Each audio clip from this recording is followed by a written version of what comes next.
para aqueles que não tiveram oportunidade, né? Então, agora você está gravando. Aqueles que não tiverem oportunidade de assistir a aula agora, pode assistir mais tarde, né?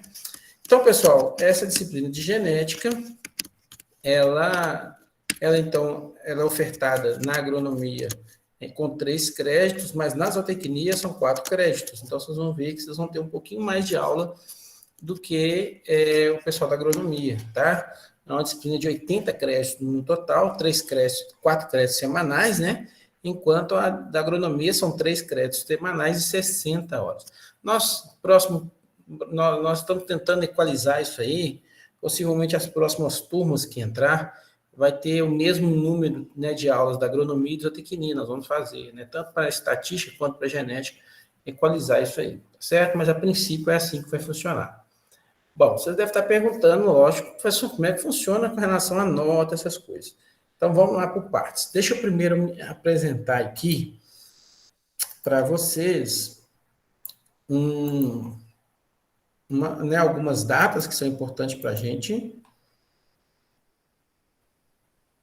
Agora você já tem acesso à minha tela. Bom, isso aqui é importante para vocês observarem, né? Vou até aumentar um pouquinho aqui para vocês terem a oportunidade de ver melhor. Então, isso aqui é todo o nosso planejamento nas nossas aulas. Então, hoje, dia 6/10, nós vamos ter nossa primeira aulinha, capítulo 1, Genética Molecular e Bases Citológicas da herança, certo? E aí, vamos seguir, né? Com todas as aulas. Então, se vocês acompanharem bem aqui, isso está lá no Moodle de vocês, tá? Está bem no início do Moodle. Se vocês acompanharem muito bem aqui, estão todas as nossas aulas, né? Todas as nossas aulas aqui. Então, tem todos os assuntos. Então, por exemplo, no dia 13/10, vocês já sabem que eu vou falar sobre gametogênese animal, gametogênese vegetal. Você sabe que no dia 20/10 eu vou falar sobre genética mendeliana, no dia 27 nós vamos falar sobre interações aléricas e não aléricas, e assim sucessivamente, né? Então, isso é interessante, porque vocês já vão conhecer a partir daqui qual é o assunto que vocês já vão ter, né? Daí para frente. Bom, nossa primeira prova vai acontecer no dia 10/11. Então, no dia 10/11, nós vamos ter a nossa primeira prova, que é a prova 1, que vai englobar os 5 capítulos aqui, ó, capítulo 1, 2, 3, 4 e 5, tá certo? Aí nós teremos uma segunda prova, que é a prova 2, no dia 15/12, no último dia, né, de aula da nossa turma, antes da gente entrar em recesso de fim de ano. O recesso de fim de ano, se eu não estou enganado, ele vai acontecer no dia 18. Deixa eu só conferir aqui. Peraí. Dia 17. No dia 17 é o recesso de fim de ano, né? E então no dia 15 nós vamos fazer a nossa última provinha do ano de 2021, né? Aí a gente volta em 2022, né? Faltando só mais 4 capítulos, nesse caso, capítulo 12, 13, 14 e 15, né? E aí nós fechamos no dia 9/2 a terceira prova, que é os capítulos 12, 13, 14 e 15, então, tá certo? Se porventura alguém precisar, aí no dia 16 nós temos a nossa prova final. Sempre tem alguém que fica, tá certo? Que é o objetivo do professor, mas sempre tem alguém que fica, né? E aí, então vocês estão observando aqui que serão 3 provas, né? São 3 provas. E nós temos uma quarta prova, que é o seguinte. Deixa eu colocar meu celular no modo avião aqui, porque senão o pessoal começa a me perguntar as coisas por aqui. Então, pessoal, nós teremos uma quarta nota. Então, vocês têm 3 notas aqui, tá vendo? Nós teremos uma quarta nota. Essa quarta nota ela é dada por sabatinas, tá? O que é isso, professor? Então, vamos lá. Para quem ainda não sabe o que é uma sabatina, deixa eu só projetar aqui para vocês o curso de genética aqui do Moodle. Então, esse aqui é o curso de genética do Moodle, né? Aqui que eu tinha falado para vocês, as datas de aulas e provas estão por aqui. Aqui também, se você clicar no chat para dúvidas, você vai cair lá naquele grupo nosso do WhatsApp, né? Então, alguns locais aqui, alguns murais para fórum, para avisos estão aqui disponíveis também.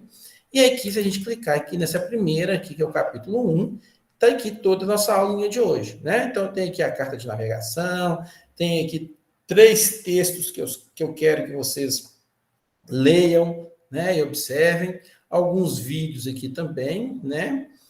O link para essa aula nossa agora, por exemplo, aí sabatina. Então, se a gente clicar aqui na sabatina e a gente pedir aqui, né, para observar a sabatina, então tem aqui a sabatina com 5 perguntas. Essas perguntas podem ser, às vezes, de múltipla escolha, de VOF, marcar uma coluna com a outra, tá? Isso varia bastante. E cada uma dessas, né, se você responder essas 5 questões aqui, vai valer um pontinho, certo? Toda aula tem sabatina, então toda aula você vai ter essa oportunidade de fazer esse exercício aqui, tá? Em casa, você terminar lá, você vai fazer esse exercício. Bom, o objetivo era a gente dar o maior número de sabatinas possível, certo? Normalmente, se vocês observarem bem e contarem aqui, ó, cada uma dessas aulas vão ter uma sabatina, então espera-se que nós tenhamos, né, aqui, ó, 5 aqui, com mais 4, 9, com mais 4 aqui, 13, né? Então a gente deve ter 13 sabatinas aproximadamente aí. Fato é que essas 13 sabatinas, depois a gente faz uma divisão aí, né? De forma que isso tudo vai corresponder a 10 pontos. Então, todas as 13 sabatinas, ao somarem, elas darão, né? Ou elas comporão 10 pontos. E aí você vai ter 4 maneiras, né? Vamos dizer assim, né? 4 formas de você aumentar sua nota aí, né? Através das 3 provas, mais a sabatina, certo? Então, são 4. Eu vou pegar as notas, né? Vou somar a prova 1, vou somar a prova 2, a prova 3, mais o total de sabatinas e dividir sua nota por 4. E você vai ter a média, então, final da sua nota, tá certo? Então, digamos que você tirou lá na primeira prova 6, na segunda prova 7, na terceira prova 8, e tirou 7 de novo na sua sabatina, então eu vou somar lá 6 mais 7 mais 8 mais 7, tá certo? E dividir por 4 essa soma aí, né? Essa soma vai dar 28, dividido por 4, dá 7 pontos aí, tá certo? Que seria a sua nota final. Então é assim que vai funcionar. Alguma dúvida aí, pessoal, nesse sentido? Tudo tranquilo? Tranquilo, professor. Pode falar.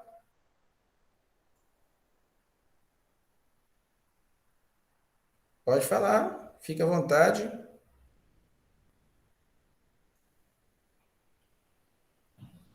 Bom, deixa eu ver. De repente vocês estão, se quiserem perguntar pelo chat também, tá?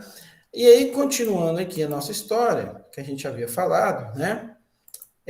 Aqui ainda você tem o vídeo desse encontro síncrono que eu coloco toda vez. Então, eu coloco lá no YouTube esse encontro nosso que a gente está tendo agora, que está sendo gravado.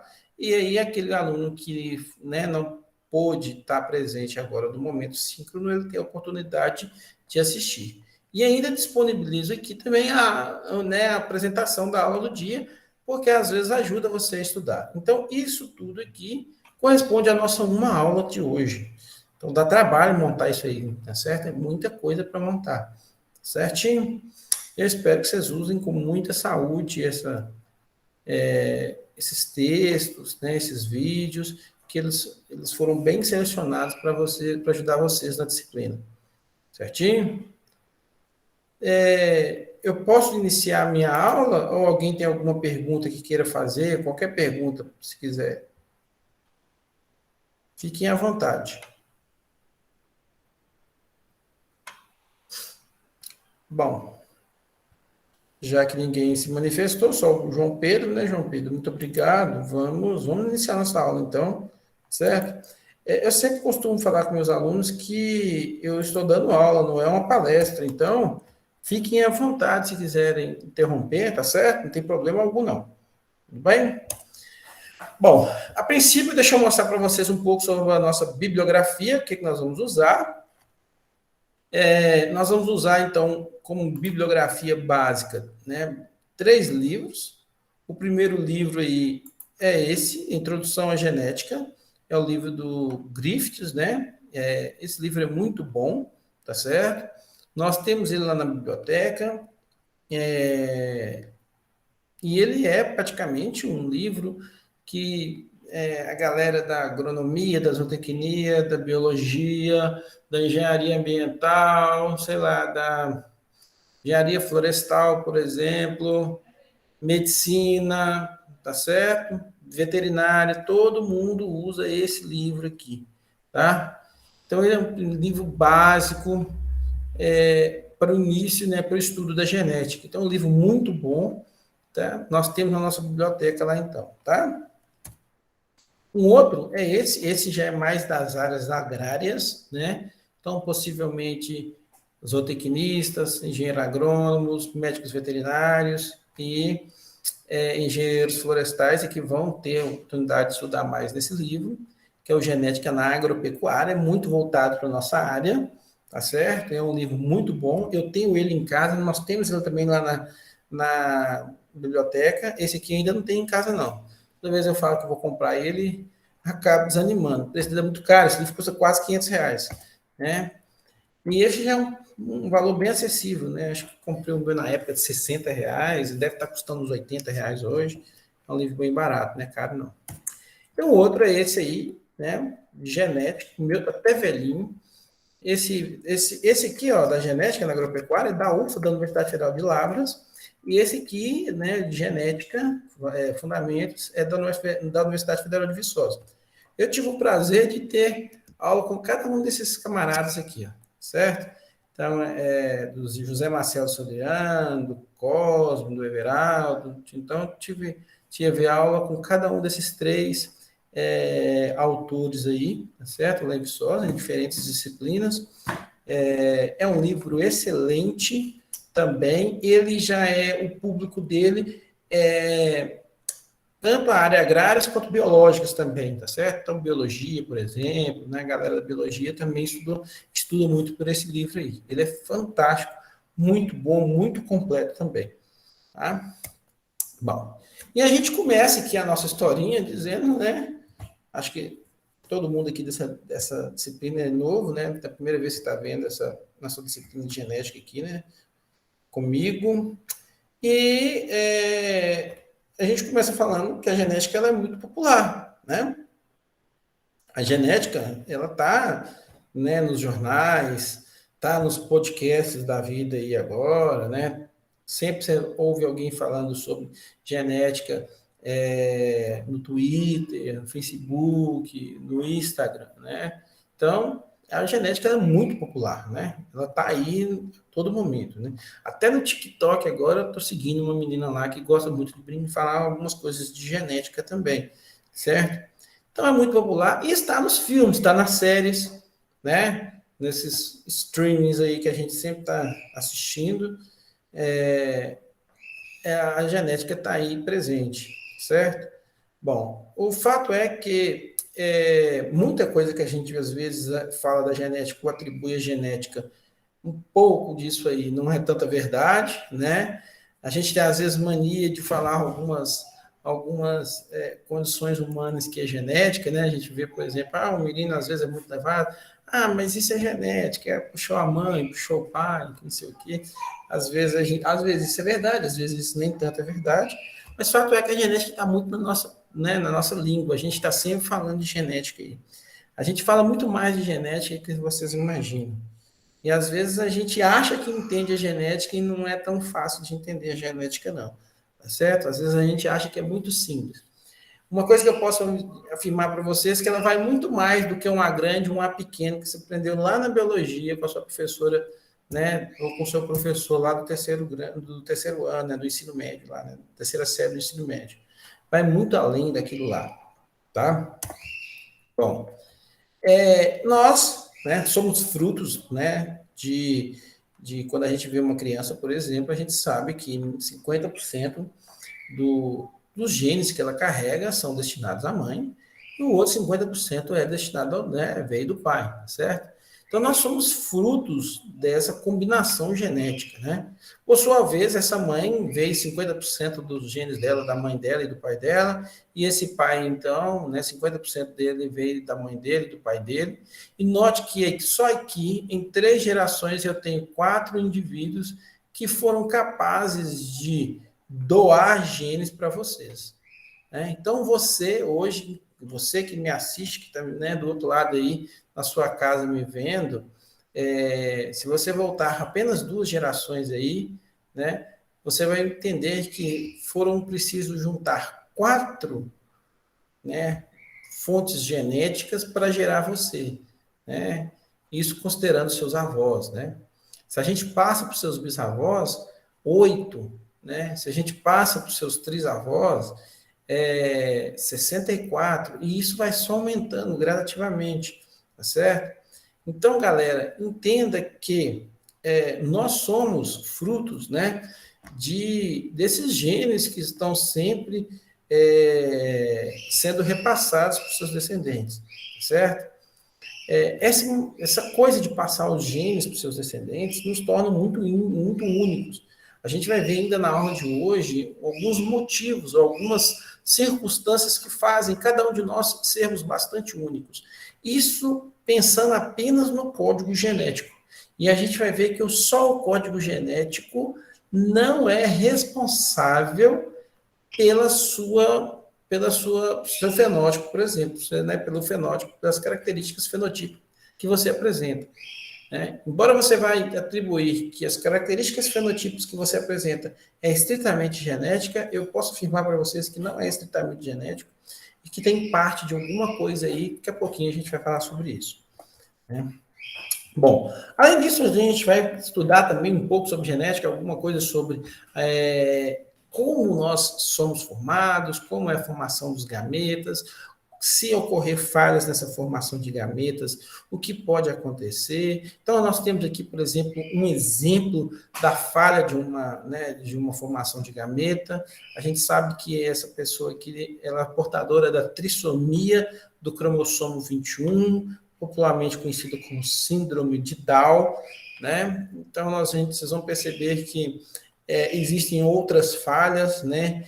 Não só a trissomia do 21, mas nós temos trissomia do 13, do 19, por exemplo, tá certo? Do 17.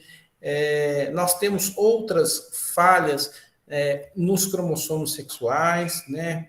Por exemplo, síndrome de Turner, síndrome de Klinefelter. Então, vocês vão perceber que a genética ela está envolvida e a importância da gente estudar ela muito bem estudada, porque muitas doenças, muitas anomalias que nós temos, não só em humanos, mas em animais ou mesmo em vegetais, está ligado muito intimamente à própria genética, né? Está muito ligado à forma como esses genes são combinados, certo? Aqui só uma curiosidade, ela tem uma síndrome, né? Lógico que a gente já disse, síndrome de Down, ele tem uma outra síndrome, eles tiveram um filho normal, tá certo? Eu tive a oportunidade de conhecer aqui em Morrinhos, né? Eu nunca tinha ouvido falar nesse caso, mas aqui em Morrinhos eu conheci uma menina, uma moça, que eu conversei com ela, né, um tempo atrás, e que a mãe dela tem síndrome de Down. Então, aqueles que acham que síndrome de Down, né, a pessoa é estéril, e eu já vi muitas vezes esse boato, né, isso não é verdade, eles não têm a mesma formação, vamos falar assim, né?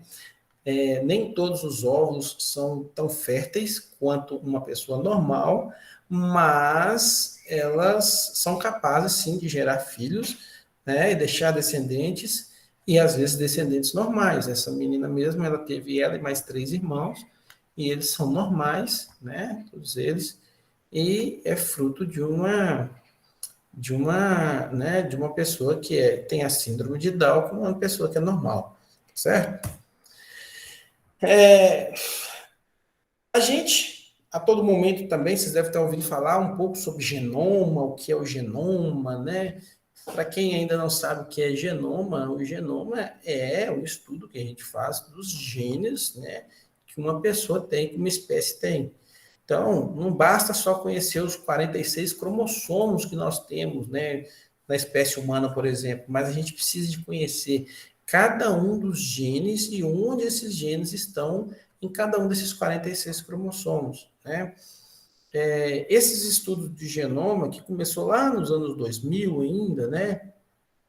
Eles foram muito capazes de dar para a gente um panorama, né? Da gente conseguir observar aonde está cada gene, conhecer esses genes, e é tipo de pesquisas que podem resultar nisso aí.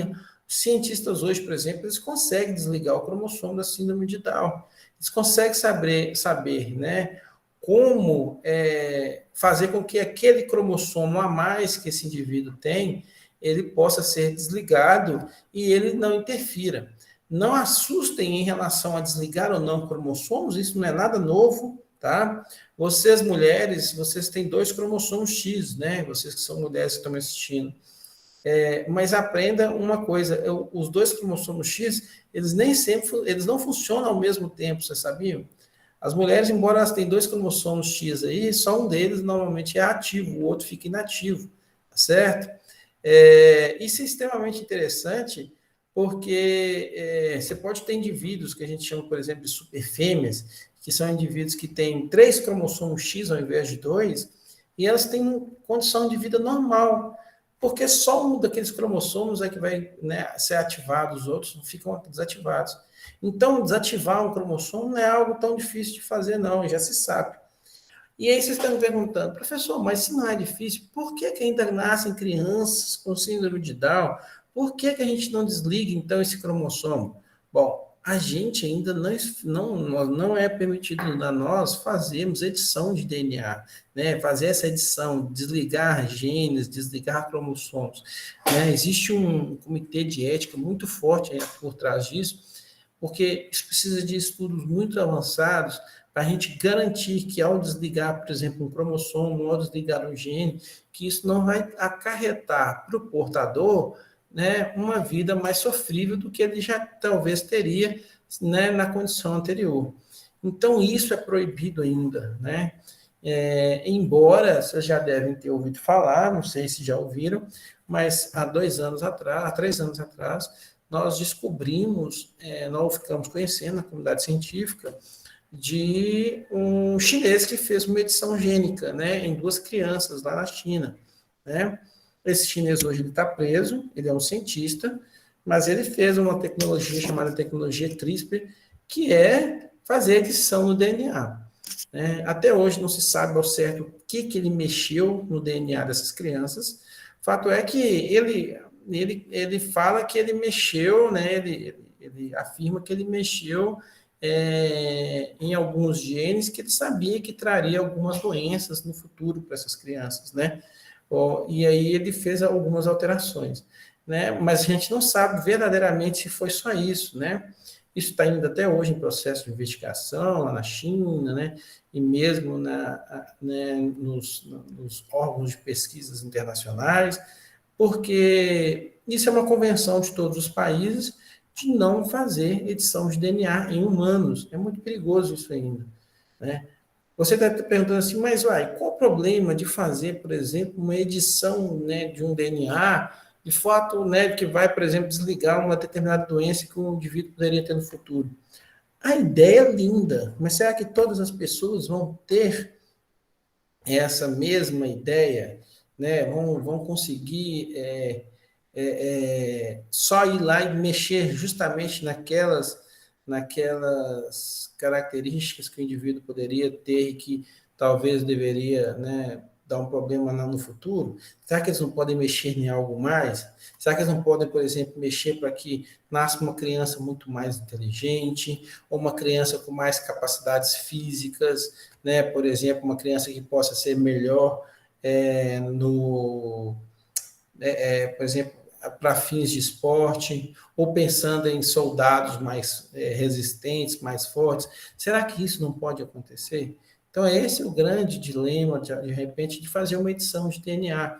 Né? Então, por isso que até hoje, esses estudos, né, eles já sabem a técnica toda, mas estão parados nisso aí, certo? Justamente por esse risco que a gente corre. Né? Bom, nós vamos estudar também muito, né? Vamos ver muito falar sobre hereditariedade, como comporta, como esses genes são transmitidos, né? Não basta só você receber os genes, a gente precisa de observar qual é o comportamento desse gene depois que você recebe, né? Se existe algum nível de dominância, ausência de dominância, dominância incompleta, né?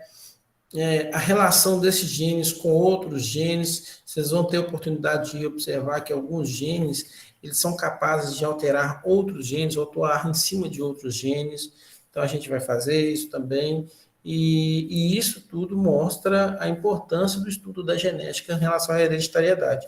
Aqui, só para vocês verem, um casal, isso tem bem tempo que aconteceu, né? Mas é um caso muito interessante, que essa criança que vocês estão observando aqui, ela não é albina, tá? Apesar que muitos podem achar que seja albina, você descobre que ela não é albina porque ela tem os olhos bem escurinhos aqui. O albinismo, uma das condições é não produção de melanócito, né? De não produção de células capazes de produzir melanina, né? E ele, então, ele é uma pessoa realmente clara mesmo, né? E quando esse casal teve o primeiro filho, ele já nasceu com a pele bem parecida com os, né? E a pele, os traços, o cabelo, por exemplo, né? Bem parecido com os pais. Mas quando veio o segundo filho, o pai ficou um pouco meio desconfiado, né? A princípio a desconfiança da mãe, depois a desconfiança de que talvez a criança poderia ter sido trocada na maternidade. E quando fizeram o teste de DNA, né, para observar a paternidade, ambos são pais dessa criança. Então, mostra que muitos genes nossos, eles estão lá, eles estão aí, né? Pode ser que eles estejam desligados, né? Pode ser que você receba a própria cor da pele, vocês vão ver que ela é uma condição regulada por mais de um gene, né? São um número maior de genes que são capazes de resultar, por exemplo, numa determinada cor de pele, e mesmo que você seja uma pessoa totalmente de pele preta, por exemplo, você pode carregar, né, alelos lá que conferem cor branca na pele, e aí, ou cor clara, né, e aí pode ser que aconteça o que aconteceu com esse casal. Nós também vamos, né, lógico, com algum tempo que a gente tiver, estudar um pouco sobre por exemplo, genética da cor dos olhos, genética dos cabelos, né? Algumas aberrações como polidactilia, né? Nanismo, albinismo. Nós vamos ver algumas dessas situações, né? Que são aberrações genéticas, ou muitas vezes a presença simples de um gene que possa, né, implicar no indivíduo uma outra condição. A gente vai ver nessa disciplina. Nós vamos falar um pouco também de características que nos interessam em relação a características produtivas, né? E algumas características que a gente chama de características qualitativas, que são reguladas por poucos genes, nós vamos ver sobre isso, tá certo? E a gente precisa de lembrar que o grande ator disso tudo é o nosso DNA, né? É lá que a gente tem toda a nossa informação genética, e esse DNA está em todos os organismos, né? Mesmo os vírus, desculpa, pessoal, mesmo os vírus, e agora fica interessante a gente pensar em vírus, porque nós estamos vivendo um momento, né, de pandemia, que vocês estão estudando mais vírus do que o normal, né, vamos falar assim. Mesmo os vírus, eles conseguem manter a sua informação genética, seja no DNA ou seja no RNA, no caso do Covid, um RNA, né? Mas todos os indivíduos, né, nós temos representantes onde há DNA neles, né? Então, mesmo nas bactérias, nos fungos, nas plantas, né, nos insetos, ou nos invertebrados, nos animais, e nós temos essa informação genética que está no DNA. E muitas vezes a gente fica assim, sem entender. Eu, pelo menos, quando comecei a estudar genética, eu tinha uma dificuldade imensa de entender o que era cromossomo e o que era DNA, certo? Porque uma hora alguém falava de cromossomo, outra hora alguém falava de DNA, e eu ficava, gente, mas o que é esse negócio, né? Isso lá no ensino médio, né? Pensando. Bom, então, para que todos entendam isso, essa dúvida, um cromossomo, ele é uma parte de uma informação genética gigante que você tem. No caso dos seres humanos, nós temos 46 cromossomos, né? Tem espécies que têm 2 cromossomos, tem espécies que têm 100 cromossomos, tá certo? Não dizer que o indivíduo tem, por exemplo, 2 cromossomos em espécies que têm 100, que eles são mais evoluídos, porque não tem nada disso, né? Então, você vai ter, por exemplo, bovinos têm 54 cromossomos, e os humanos têm 46, né? Então, só que você já tira, por exemplo, uma ideia de como esses números de cromossomos não tem muita coisa a ver, né? Bom, na maioria das vezes, esses cromossomos eles estão em pares. Por que você está falando na maioria das vezes, professor? Não é sempre em pares? Não. Nós temos indivíduos que são haploides, que só têm um cromossomo. Nós temos indivíduos que são diploides, que são aqueles que possuem 2 pares de cromossomos. Nós temos indivíduos triploides, tetraploides, por exemplo, né? O trigo acho que é tetraploide, né? Então, mas na grande maioria, principalmente nos animais, nós temos pares de cromossomo. No caso dos humanos, nós temos 46 cromossomos no total, ou 23 pares de cromossomos. E onde se eu pego um cromossomo daquele, né, e tento, né, vamos falar assim, desenrolar ele todinho, você vai ver que isso vai dar menos que 2 metros de comprimento, tá?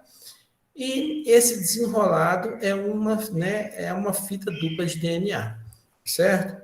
Então, o cromossomo nada mais é que o quê? O que é um cromossomo, então? Um cromossomo é uma reunião de fitas de DNA com proteínas que estão espiraladinhas aí, bem enroladinhas, né? E que formam, então, essa estrutura aqui capaz de guardar informações genéticas nossas, certo? Se eu pego isso tudo e desenrolo, eu tenho o meu DNA, ele vai estar em fita duplas, né, uma fita dupla em forma de hélice, helicoidal, né, onde eu vou ter pares de bases nitrogenadas. Esses pares de bases, elas são divididas em 4, né, que é a timina, adenina, citosina e guanina. Lembrando que sempre timina e adenina fazem uma ligação dupla de ponto de hidrogênio, enquanto uma citosina e uma guanina faz uma ligação tripla de pontos de hidrogênio. Sempre a adenina vai ligar com timina, sempre a guanina vai ligar com citosina, né? Mas isso vai ocorrer sempre, professor? Pode acontecer, às vezes, uma adenina ligar para uma guanina, por exemplo? Pode. Isso acontece. Tá certo? Muito mais que você imagina. Eu tenho certeza que a professora sua lá de biologia explicou que isso não pode acontecer e acontece. Às vezes acontecem essas falhas, tá? Não ligar assim propriamente. Às vezes acontece até elas ligarem, apesar que, né? Essas ligações elas acabam sendo um pouco mais fracas, né? Porque lembra que eu tenho 2 pontos de hidrogênio, enquanto aqui eu tenho 3 pontos, né? Mas pode acontecer, por exemplo, de ter, por exemplo, em vez de uma timina aqui, ó, se eu tivesse, por exemplo, a inclusão, né, às vezes uma entrada de uma guanina aqui, e isso aqui formar uma invaginação, ele forma uma invaginação, né, excluindo aquela parte que não corresponde para ligar aqui embaixo, e é uma das formas de aberrações que a gente vai ver. Daqui uns dias nós vamos estudar isso aí, tá certo? Então isso pode acontecer, tá bom?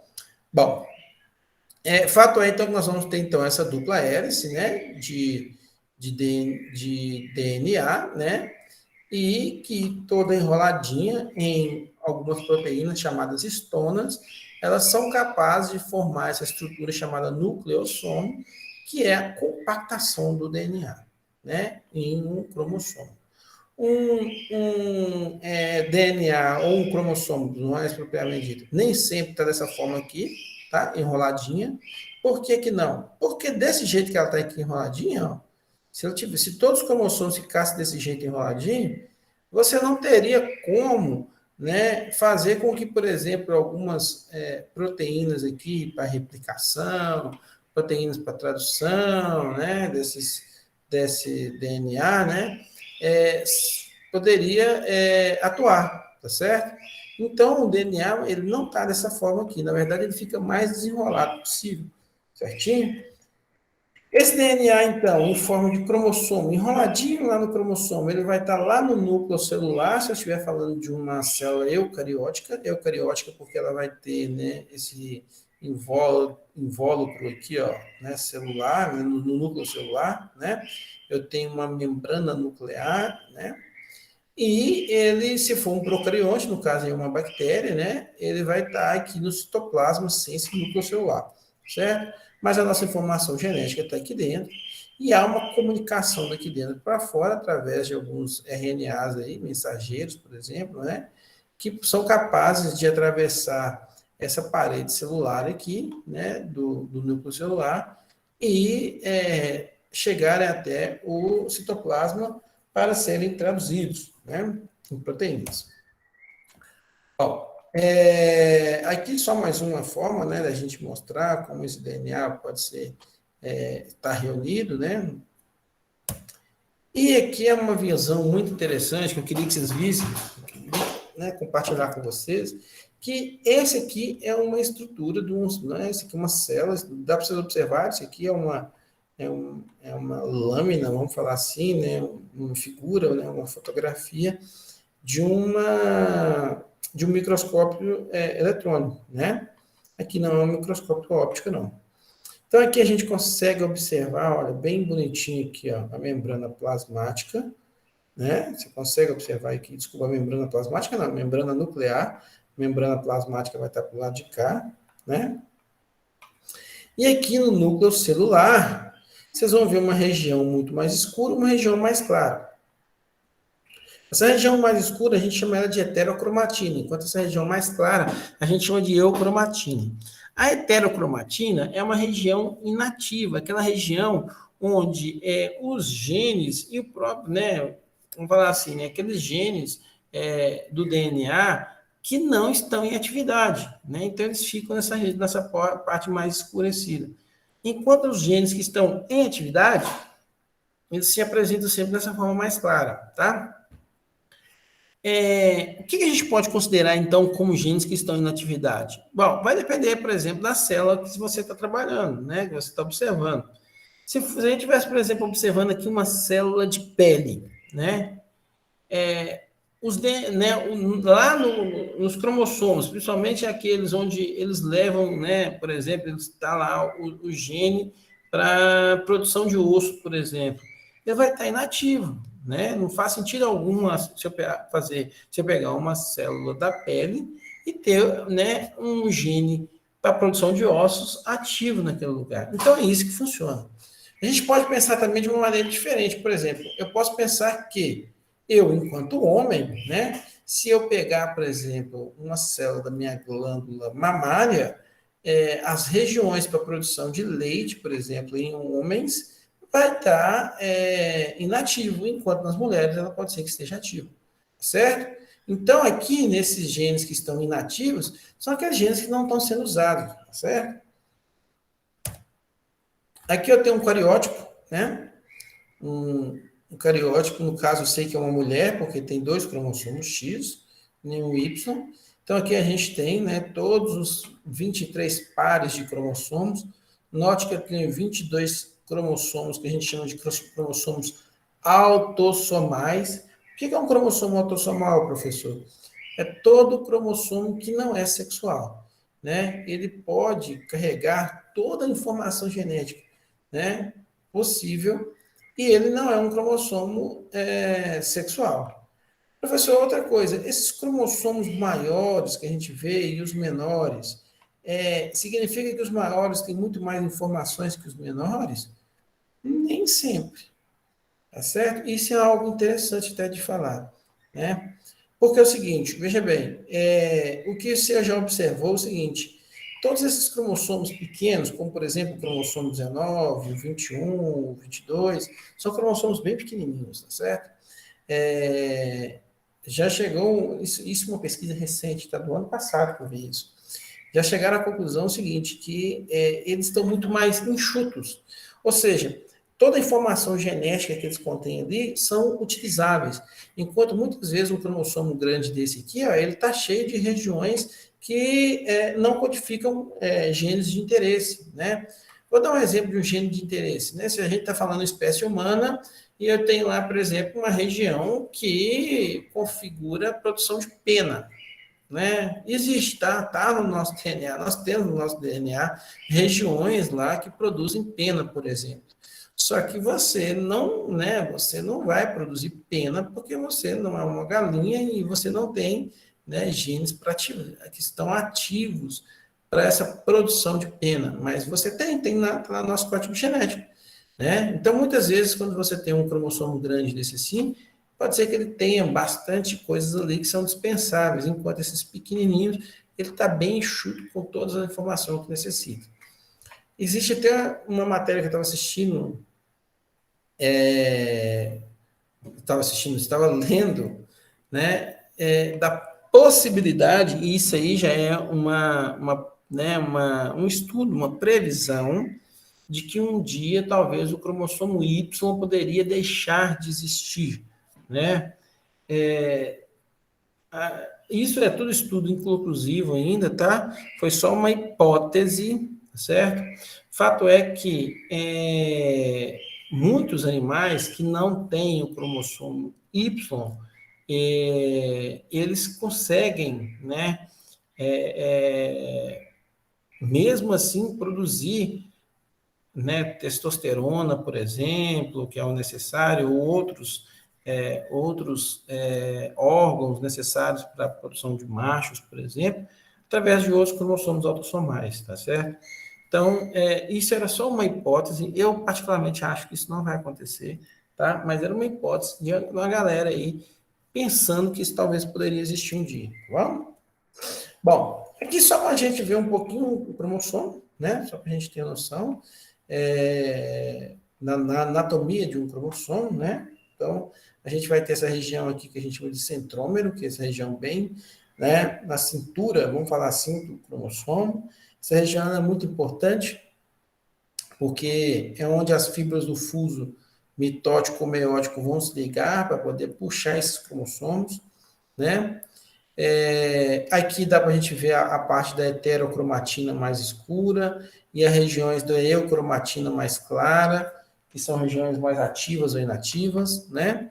Nós temos os telômeros, que são esses pernas aí, essas pontas dos cromossomos, e as cromátides, que são essas perninhas aqui, ó. Então, aqui, ó, toda essa estrutura que eu pegar aqui, ó, e circulando, que eu estou circulando aqui, ó, todinho, que passa pelo meio aqui, é uma cromátide, e nem sempre meu cromossomo está aí desse jeito. Na verdade, meu cromossomo está muito mais assim do que desses dois jeitos que a gente está vendo. Aqui é um cromossomo antes de começar a divisão celular. Por que está antes, professor? Note que as cromátides irmãs não existem, só existe uma cromátide, olha lá, né? O cromossomo ele não está em forma de X, só tem uma cromátidezinha aqui, então ele não está em divisão celular, né? E aqui, quando ele está nesse formato, você só consegue observar esse cromossomo dessa forma. Você só consegue observar esse cromossomo dessa forma quando ele está em divisão celular, né? Que aí sim ele já fez a duplicação, né, de toda a sua informação, e aí ele tem, então, esse formato aqui, tá? Bom, aqui mais uma visão do cromossomo, né, com um esqueminha bem interessante aqui para a gente entender o que é um centrômero, né, o que é um braço de um cromossomo, o que é uma cromátide, então dá para vocês verem aqui a divisão de uma cromátide, né? Aqui algumas colorações de cromossomos diferentes para vocês observarem, tá? Então, hoje, nessa aula, vocês já sabem que nem sempre um cromossomo grande, ele tem mais informação e que um cromossomo pequeno tem pouca informação, certo? O que difere é a quantidade. É lógico que em termos de quantidade, em número de cromossomos, né, vamos falar assim, de tamanho de DNA, esse aqui é muito menor que aquele lá, mas em termos de informações genéticas, isso não é verdade. Esses cromossomos, eles são capazes, então, de determinação de sexo, né? Então, um exemplo aqui interessante é em insetos eusociais, como as abelhas, por exemplo. Os machos, eles sempre vão ter metade do número de cromossomo das fêmeas, né? Então, se ele tem um cromossomo e seu homólogo, vai ser fêmea. Se ele só tem um representante daquele cromossomo, ele vai ser macho. A gente vai estudar bastante isso aí, tá? Pode ficar muito tranquilo, nós vamos ver muito sobre determinação de sexo, por exemplo, nós vamos ter uma aula só sobre isso, sobre determinação de sexo através dos cromossomos, tá certo? E aí, pessoal, a gente vem para a segunda parte da nossa aula, que é só dar uma lembrada com vocês sobre mitose e meiose, sobre divisão celular, né? Afinal de contas, a mitose e a meiose, ela nada mais é do que o quê? Do que o momento de divisão dessa célula. A mitose, no caso, ela sempre vai ocorrer. Ah, muito cuidado isso, tá? Vocês aprenderam também lá com a tiazinha lá da, da escola. Provavelmente a tia de vocês falou assim: a mitose ocorre em todas as células, menos nas células sexuais. Porque nas células sexuais só ocorre meiose. Mentira. As células sexuais também fazem mitose, tá certo? Então, suas gônadas, né? Se você é um homem, seu testículo lá, ou se você é uma menina, né? Seu ovário, ela também faz mitose lá. A gente vai ver. Não na aula de hoje, na aula de semana que vem, tá certo? Então, essa história de que mitose só é feita em todas as células, menos nas células das gônadas, né, ou dos órgãos sexuais. Mentira, isso é mentira, tá bom? Fato é que a mitose, a célula sempre vai fazer essa mitose quando ela sentir necessidade ou uma informação que vier para que ela se divida, conservando o número de cromossomos que ela tem, né? Então, se é uma célula, por exemplo, que tem 30 cromossomos, quando ela fizer a mitose, vai ter duas células com 30 cromossomos cada uma. Mas a meiose, ela sim ou sempre vai ocorrer para fins de produção, né, de gametas. Aí você pode falar, né? Então, professor, quer dizer que meiose só vai ocorrer para a produção de gametas? Sim. Só ocorre meiose quando eu preciso formar gametas. Né? Então, professor, é correto falar que só vai ocorrer meiose em órgãos sexuais? Sim, é correto falar. A meiose é. A meiose só vai acontecer em órgãos sexuais. Mas a mitose não significa que ela não vai acontecer em órgãos sexuais, porque eles também fazem mitose, a gente vai ver. Bom, e nós vamos, na aula de hoje, só dar um pouco de diferença do que é mitose e o que é meiose. Eu sei que vocês já estudaram isso aí lá, o professor Leonardo, que falou isso muito bem para vocês, né? Na aula da semana que vem, nós vamos partir para isso aqui, ó, formação de gametas em animais e formação de gametas em vegetais, que é a gametogênese animal, gametogênese vegetal. Bom, então, voltando aos nossos cromossomos, né? Então, quando a gente tem os cromossomos, esses cromossomos estão né, quando você consegue observar os cromossomos nessa forma que vocês estão vendo aqui, é porque essa célula ia iniciar um processo de divisão celular, tá? Ela ia iniciar um processo, mas ainda não aconteceu o quê? A duplicação, né, dessas cromátides aqui, né? Duplicação do DNA aqui ainda não ocorreu aqui, certo? Bom, essa mitose, então, ela vai acontecer em todas as células, né? E o intuito dela é a formação de novas células, mas sempre conservando o número de cromossomos. Isso é muito importante, né? Na espécie humana, se eu tenho uma célula de 46 cromossomos, ela entrar em mitose, no final ela vai me dar duas células de 46. Se é um bovino, por exemplo, uma célula de bovino tem 54 cromossomos, no final da mitose, ela vai dar duas células de 54, tá certo? Então, sempre o intuito é conservar o número, né? Ela é conservacional, ela sempre vai conservar o número de cromossomos que ela tem. Ela é dividida em 4 fases: prófase, metáfase, anáfase e telófase. Eu não vou ficar aqui explicando direitinho o que cada uma dessas fases fazem, porque vocês já estudaram isso na biologia celular, né? Bom, aí existem duas pré-fases, uma antes da prófase, que é a intérfase, e outra depois da telófase, que é a citocinese, que elas não são consideradas fases, mas são situações onde são importantes a gente observar. né? Então, uma primeira situação que é importante observar é a intérfase, que é o início da divisão celular, né?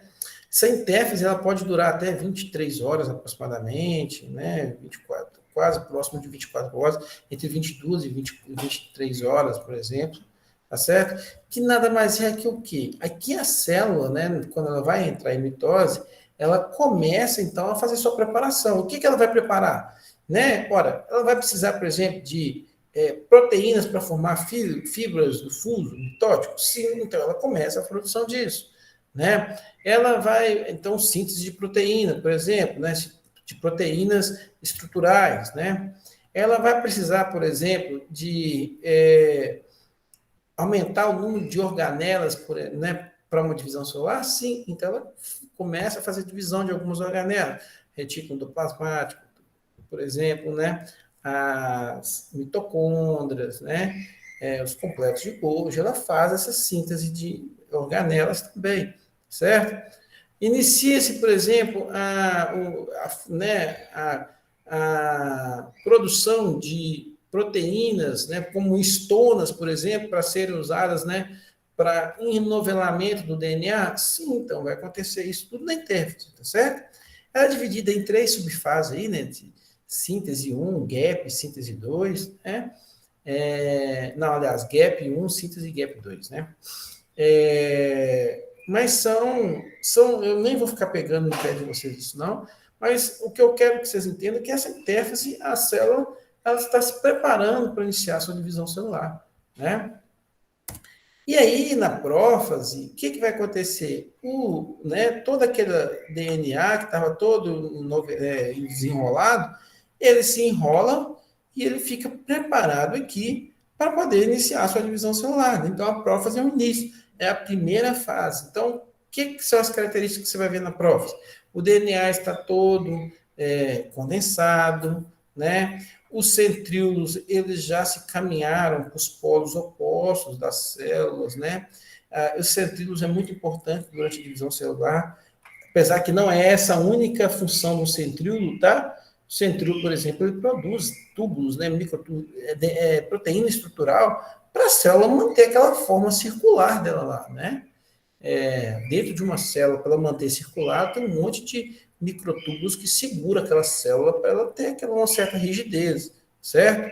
E aí, esses centríolos, eles caminham aqui para os polos opostos aqui, porque é deles que vai partir, por exemplo, as fibras de fuso mitótico. Daqui a pouco eu vou colocar aqui uma fotinha para vocês verem bem bonitinho essas fibras do fuso aí, né? É uma coloração que mostra bem essas fibras do fuso, certinho? Então, a prófase, a característica principal da prófase é exatamente essa, né? Esse DNA todo condensado aqui que a gente pode observar, né? Na metáfase, característica importante da metáfase, as células vão estar no seu polo, né, equatorial, na sua placa equatorial. Ou seja, as células caminham para o centro celular e vão ficar todas... eu esqueci de falar que na prófase é lógico, né? Vai acontecer, né? Vamos falar assim, né, que o núcleo celular ele vai se desfazer, né? Para que esse DNA, então, possa caminhar livremente aí, né? Isso é muito importante. Bom, e aí, uma vez que que esse núcleo celular se desfez, esses cromossomos, então, eles caminham para o polo, né? Para a placa equatorial da célula, que aqui tem uma diferença muito interessante da meiose, tá certo? Isso é preciso que vocês entendam, que vocês saiam dessa aula entendendo isso. Galera, na mitose, os cromossomos, eles ficam... Lembra quando a gente estava no jardim, que a tia colocava a gente, cada um lá, um atrás do outro em fila reta? Não sei nem se os jardins fazem isso, mas quando eu era pequenininho, a tia colocava lá um bonitinho, né? Ainda botava assim, ó, os menores na frente, os maiores atrás, né? E aí ia fazendo aquela escadinha, do menor até o maior, né? Todo mundo sabia seu lugar na fila, quando tinha que fazer a formação da fila, pelo menos quando eu estudava era assim, e todo mundo já sabia. Eu só sabia quem era o camarada que ficava na minha frente, ou a menina que ficava na parte de... Né? Tinha 2 filas ainda, né? Tinha a fila dos meninos e a fila das meninas. Eu nem sei se isso ainda é assim, né? Mas, enfim, Imaginem uma filazinha aí. Então, é assim que os cromossomos ficam, tá? Bonitinhos, um atrás do outro, um do lado, né? Um sempre em fila. Isso é extremamente importante porque na meiose eles não fazem, não acontece isso, tá certo? Então, na mitose, é como se eu pegasse a fila dos meninos e das meninas, juntasse uma única fila e ficasse todo mundo alinhadinho. Isso é a mitose, tá? Bom, guarda essa informação que quando a gente estiver falando da meiose, a gente vai ver que aí muda de um pouquinho. E aí, uma vez que esses camaradas estão aqui, todo mundo bonitinho, aí as fibras de fuso começam a agir, né? Vai sair, então, lá do centríolo uns microtúbulos que vão ligar lá no cinetocoro do meu cromossomo e que vai puxar ele, tá certo? Vai puxar ele. Né? E aí vai puxar metade desses cromossomos, né? Vai puxar, aliás, né? Cada cromossomo ele vai ter uma fibra de fuso que vai ligar de um lado e o outro que vai ligar do outro lado. Isso para cada um dos cromossomos. Então, se for, né, assim, bem hipotético, tá? Se eu tiver 46 cromossomos, imagine que vai sair 46 braços de um lado e vai ligar, e vai sair 46 braços do outro lado e ligar. Porque qual é o objetivo aqui? É separar as cromátides. Professor, não está entendendo esse negócio de cromátide, não. Vamos voltar aqui, ó. Eu quero separar esses dois caras aqui, ó. Então, o cromossomo vai ligar de um lado de cá e o cromossomo vai ligar do lado de lá e vai rachar esse negócio aqui no meio, tá certo? Aí vai ficar, ó, uma parte fininha para um lado, outra parte fininha para o outro. Esse é o objetivo, tá? Ou seja, eu não estou mexendo nisso aqui, não. Estou dividindo isso aqui, não. Não é isso que eu estou fazendo, não. Eu estou dividindo o meio aqui, ó. É como se esse cara aqui tivesse dobrado e esse aqui também dobrado, tá certo? Então, por isso que ela é conservacional, porque vai uma dessas perninhas para cá e uma perninha igual a esse para o outro lado. Aqui é a mesma coisa. Uma perninha desse vai para um lado, uma perninha desse de cá vai para o outro. E isso vai acontecer para os 46. Uma perninha desse para cá, uma perninha desse para lá, uma perninha desse para cá e uma perninha desse para lá. Tá certo? Então, é isso que vai acontecer. Tá? Bom, na anáfase, esses camaradas, então, vão se encaminhar, né? Já houve, então, a separação, né, das cromátides irmãs. Então, mitose, separação das cromátides irmãs. Aonde? Lá na anáfase, né? A metáfase elas só ficam em linha reta. E na anáfase, então, elas vão ser separadas. E na telófase, eles vão se migrar, então, para os polos equatoriais, né? Equatoriais, não, desculpa, os polos das células, né? E aí começa a fazer o inverso, né? O núcleo celular começa a se organizar, os cromossomos começam a se descompactar, tá certo? Aqui já houve, todas as organelas já foram divididas, e aí começa uma invaginação, que pode acontecer de fora para dentro, se for uma célula animal, ou de dentro para fora, se for uma célula vegetal, a chamada citocinese, que é a divisão celular por inteiro, né? Então, aqui, só para a gente observar bem, aqui é uma divisão celular aí, né? Uma célula mais velha e uma célula mais nova, já com a sua divisão celular, né? Fazendo a citocinese. Aqui, várias células em situações diferentes, né? Então, por exemplo, ó, eu tenho um exemplo aqui, né? Uma célula que está em intérfase, por exemplo, né? Uma célula que provavelmente está em prófase, né? Essa aqui que já está em metáfase, tá vendo? Essa aqui que está em telófase, já tem até invaginação. Olha, interessante, outra aqui em telófase também. Essa célula aqui que já está na citocinese, né? Aqui a figura que eu falei que ia mostrar para vocês, mostrando as fibras. Então, olha as fibras do fuso, notem que essas fibras elas estão muito mais ativas, né? Lógico, aqui começa, né, com a metáfase, né? Esse aqui é a metáfase, ó. É os cromossomos, esse em azul aqui no meio, né? Então, note que as fibras de fuso com muito mais força, quanto mais o colorido aí, significa mais energia, né? e aí depois que acontece a telófase, desculpa, a anáfase, né, que esses cromossomos, aqui, ó, é uma transição entre a anáfase, né, metáfase e anáfase, então esse aqui é a transição. Então está dividindo aqui a divisão das cromátides irmãs, notem que as forças já vão diminuindo, né? E aonde que vocês vão perceber mais transporte de energia, né? O transporte de energia dos microtúbulos para os túbulos que estão ligados nas membranas plasmáticas, com o objetivo de puxar essa membrana para ter a divisão celular, né? Então, note que aqui, ó, essa invaginação aqui para ter essa divisão celular, né? A invaginação está acontecendo de fora para dentro, e isso aqui, então, indica que é uma célula animal, né?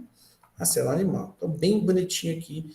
E eu gosto de mostrar essa fotografia, porque ela mostra principalmente essa questão dessa energia, né? Note que aqui, primeiro, o centro da formação dos centríolos está com energia muito forte. Depois, essas energias estão todos nos microtúbulos, né, que estão ligados às membranas, né, plasmáticas, para puxar essa membrana plasmática para a invaginação, né? Tem um nome, né, desses, né, aqueles microtúbulos que ligam, os microtúbulos que ligam, né, nos cromossomos, são os microtúbulos polares, e aqueles que ligam nas membranas, né, plasmáticas, os microtúbulos astrais, né? Bom, aqui só para mostrar para vocês uma mitose em célula vegetal, não tem diferença alguma. A única diferença é essa formação do vacúolo aqui de fora para dentro. Desculpa, de dentro para fora, por causa da parede celular, né? E a gente entra na meiose. Na meiose a gente não vai ficar perdendo tanto tempo assim, não, só vou falar as coisas mais importantes. Primeiro, meiose só vai acontecer em células sexuais, né? Em células nas suas gônadas, né? Seja ela masculina ou feminina, tá certo? Aí, vegetal também acontece a mesma coisa, né? Do que animal.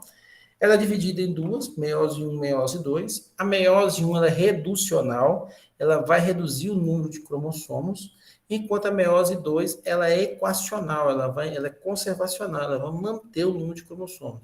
Então, no final da meiose, eu vou ter 4 células com a metade do número de cromossomos da célula mãe. Como que isso é possível? Bom, primeiro que nós vamos ter, então, todas aquelas fases que nós tivemos na mitose, né? Prófase, metáfase, anáfase, telófase, só que nós vamos ter isso aqui sempre duplas, né? Porque nós temos 2 fases da meiose. A primeira que é a prófase, né? A prófase, ela é dividida em 5, né, subfases, que é o leptóteno, zigóteno, paquíteno, diplóteno, diacinese. Não precisa de decorar isso, não quero que vocês decorem. Eu só quero chamar a atenção que no paquítano é muito importante, tá certo? Por que o paquítano é muito importante?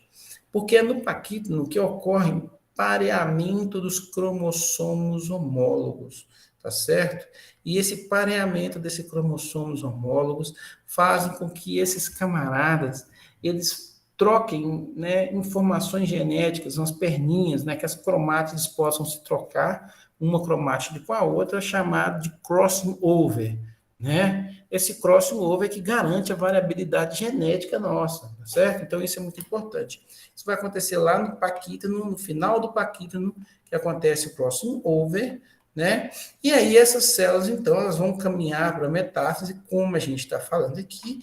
E lembra a historinha das filinhas que a gente acabou de falar aqui, que tinha pegado meninos e meninos, colocado tudo numa fila só, né? E feito essa divisão para fazer a divisão celular.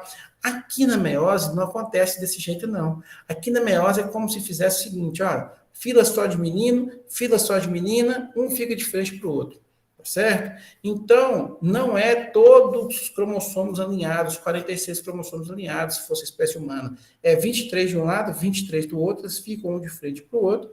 E aí, na hora no final, na hora da anáfase, o que vai acontecer é que metade desses cromossomos vai para uma parte da célula e a outra metade vai para outra parte da célula. Por isso que ela é reducional. Ela vai reduzir, se for na espécie humana, de 46 cromossomos para 23 cromossomos cada um, né? Rapidamente a célula entra em telófase e ela já inicia, no final da telófase, né, ela já começa a formar, a reformular a sua membrana plasmática, ela não termina de formar os núcleos celular e já entra em prófase 2.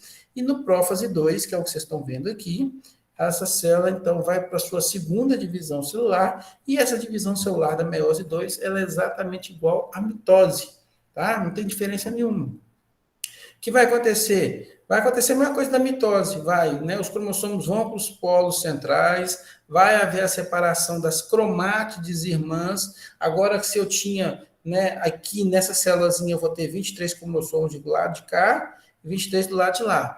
E elas vão ser separadas, né, cada um para um lado para o outro, e aí, no finalzinho da anáfase, elas vão, né, separar, vão se caminhar, vamos falar assim, lá no final da anáfase 2, né, um para cada lado, e na telófase eu vou ter 4 células, sendo a metade do número de cromossomos da célula mãe, tá?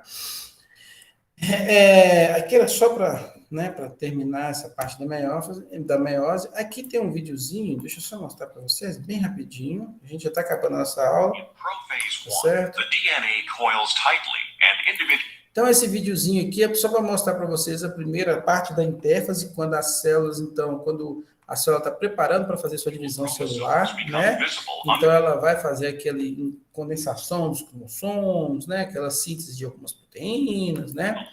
Note os centríolos nos campos das células, que é o que a gente, né, gosta de mostrar, não é isso? Indicando que é eles que formam a região aqui do centro de formação do fuso mitótico, tá certo? Opa, desculpa, gente. Deixa eu voltar aqui.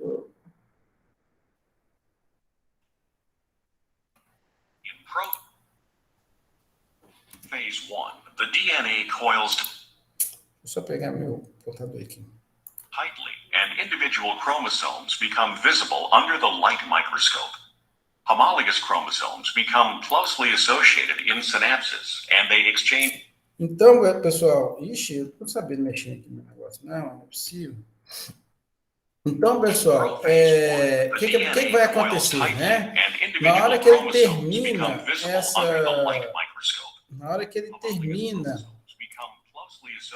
essa formação desse condensação desses cromossomos, na meiose vai acontecer, então, esse pareamento dos cromossomos homólogos e a troca dessas cromátides. Vocês podem olhar que elas estão trocadas aqui, as corzinhas, né?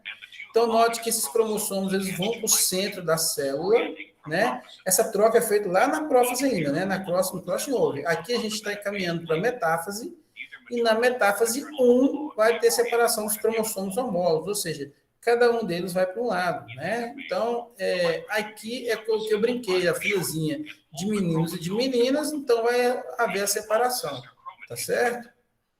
Aí, depois da anáfase, essa anáfase é praticamente a separação mesmo, a metáfase é só enquanto eles estão no centro, a anáfase é a separação total, né?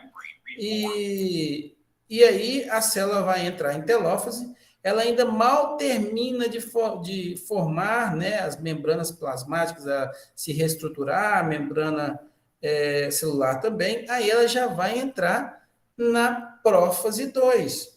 E a prófase 2 é uma mitose, né? Então, há desaparecimento do núcleo celular, aqui vai ter agora não mais aquele pareamento dos cromossomos homólogos, eles vão ficar de novo em fila, né? E aí a separação das cromátides irmãs, todas elas vão caminhar para os seus polos, né? Na anáfase, e na telófase, aí eu tenho o desaparecimento dos fusos mitóticos, a formação do meu núcleo celular, né? Novamente, né? E a membrana plasmática que ela é recomposta. Certinho? Pessoal, nós vamos parar por aqui, porque é o próximo assunto. Aí sim nós vamos começar a falar sobre a gametogênese, tá bom? Alguma dúvida aqui, pessoal? Tudo tranquilo? Nenhuma dúvida? Bom, vamos fazer a chamada então. Deixa eu fazer essa chamada. Professor? Pode falar. A telófase, então, toda vez vai acontecer esse mesmo ciclo. Sim. Ela vai se multiplicando várias e várias vezes. Você fala na mitose ou na meiose? Na meiose. Na meiose, na telófase 1, ela continua, aí depois na telófase 2, ela parou. Aí não forma mais, ela para ali, tá certo? Se a célula, porventura, precisar de mais meiose, ela vai formar mais meiose. Mas, olha que interessante, a formação final da meiose, né, aquela célula que é formada lá, 4 células no final da meiose, elas vão se corresponder a 4 espermatozoides, no caso, né, de animais, né, ou né, vamos falar assim, um ovócito, no caso das meninas. Isso é a aula da próxima aula lá, é assunto da próxima aula que você vai entender, tá certo? Mas entre fazer a meiose 1 e a meiose 2, ela só faz uma vez e depois ela cessa. Ela não faz mais essa meiose, não, tá certo? A meiose ela só é feita uma vez na vida. Entendi. Tá certo? Certo, prof. Tranquilo. Deixa eu só fazer a chamada aqui para vocês, pessoal. Opa, peraí.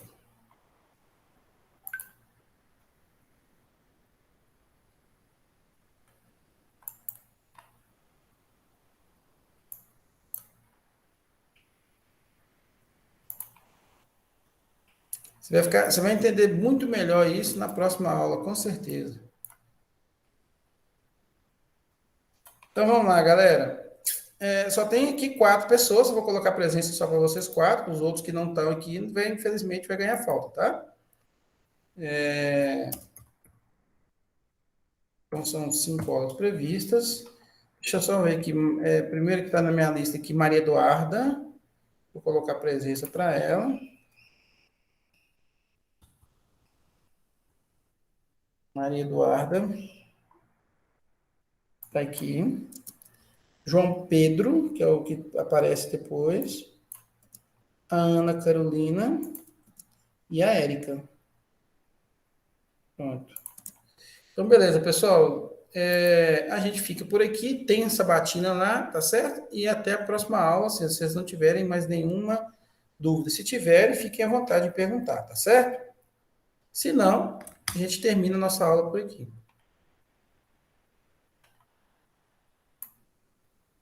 Até mais. Tchau, prof.